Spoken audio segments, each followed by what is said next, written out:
Well, from bad boys to Muslims, a growing number of rap artists are leaving the bad boy hip-hop lifestyle for a more spiritual one. The Canadian Dawah Association says an increasing number of rappers this year embraced Islam or acknowledged they previously embraced Islam.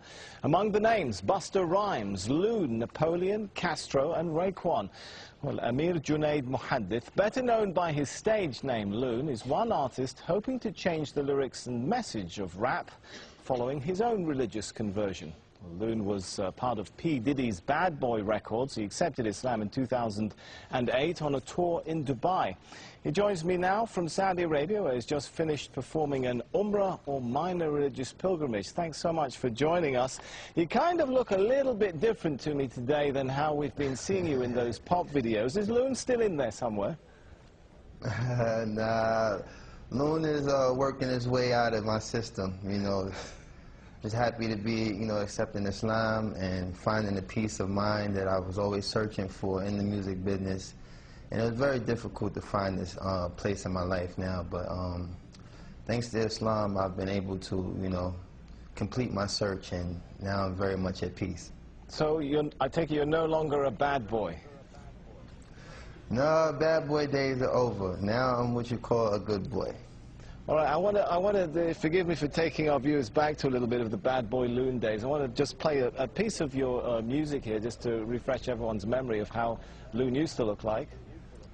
I met a lot of women in my lifetime, but see, it's not a lot of women that got the right mind. I done had pretty chicks with all the right features, and hoodback chicks that only rock sneakers, cell phones and beepers, and know how to treat you. You break a heart, she'll walk out and leave you. I find a girl, I'ma keep her, 'cause now I'm getting money and the game getting deeper. Well, I guess the question now is, will you continue to rap? Well, right now I'm very much focusing on, you know, studying Islam and becoming more knowledgeable of the deen, because, you know, being in a position of influence, you know, I have to be able to, you know, protect myself in ways, you know, the media sometimes, you know, try to use these transitions that artists make and try to make it, you know, saying an opportunity to make a mockery of Islam or whatever faith a person might choose. So I'm, you know, very much an advocate of trying to study the deen and become more knowledgeable of Islam.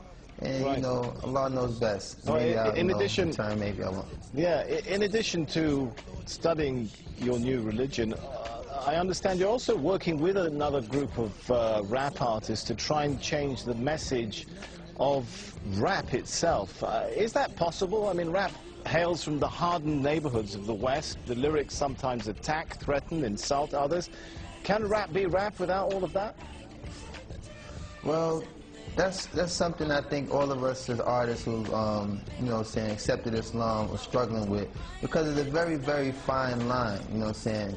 With me, I actually really love the music, but it's the lifestyle that's really the bad influence, you know. The music sometimes can be geared towards things that influence people to do positive things, but the actual, you know, part that deters people from, you know, practicing their faith or concentrating on positive things is really the lifestyle. All right, I've got to ask you this one now. I want you to give us the first post-Islamic conversion rap of Loon live here in Al Jazeera. Oh man, you catching me off guard now, because I really, like I said, I've veered away from that lifestyle for a second. Come on, just a sentence or two. I know there's still a bit of Loon in there somewhere.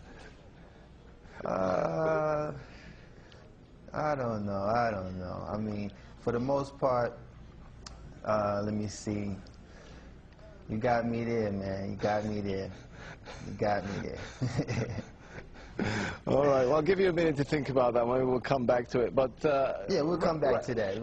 Rap was, you know, seen in many parts of the world, particularly this part of the world, as a really Western cultural product, a threat to local cultures. Could it become something of an instrument for introducing Eastern culture back to the West, if many of you guys are adopting Islam? Well, what I think is the most, like, the mass audience that we reach as artists, particularly in the club. So to, you know, have people in the club actually reciting ayats or things that, you know, pertain to Islam, but kind of, you know, give the wrong impression. I think that, you know, spoken word is something I've been focusing on, trying to, you know, make a transformation to doing spoken word, because I do have the lyrical ability to establish a lot of strong things that make Islam so beautiful.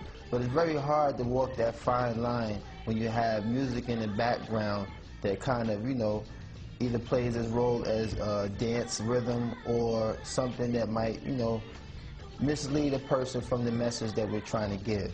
So, you know, like I said, there's a lot of artists that's in the position that I am, and we're trying to, you know, find that fine line without offending anyone or causing any harm to anyone who might be influenced by the negative aspect of music. And we're just trying to really focus on, you know, walking that fine line and being able to be a benefit to those who like music versus being a contributor to the negative side. All right, we're running short on time, but we have still got about a minute left, so I'm going to come back to my question. Any ideas come to mind now for that live rap for us before we go? Oh, man. Man, you put me on the spot. Well, like I said, I haven't really prepared myself for that aspect. I was really thinking of, you know, trying to be more of influence of telling people that, you know, it's such a beautiful conversion to accept Islam. And I haven't really entertained incorporating music into this transition yet. Like I said, I've been just trying to focus on being very knowledgeable of the deen and, you know, focus on, right. you know, all the beautiful things that's taken place in my life these past 7 months. I've accepted Islam. And a lot of sacrifices that I've made to move away from that lifestyle, Allah has definitely blessed me with a beautiful replacement. And I'm just so, like, grateful to have that working in my life right now. All right, I just really haven't been geared to it. We're out of time. Thanks so much for talking to us. Loon, who was internationally known on the microphone and thought all he needed was a wife at home, now discovers he needs to enter the religion zone. How's that for a bit of a rap there? Obviously, I should stick to a Korean tone. Man, you better than me. You better than me, man.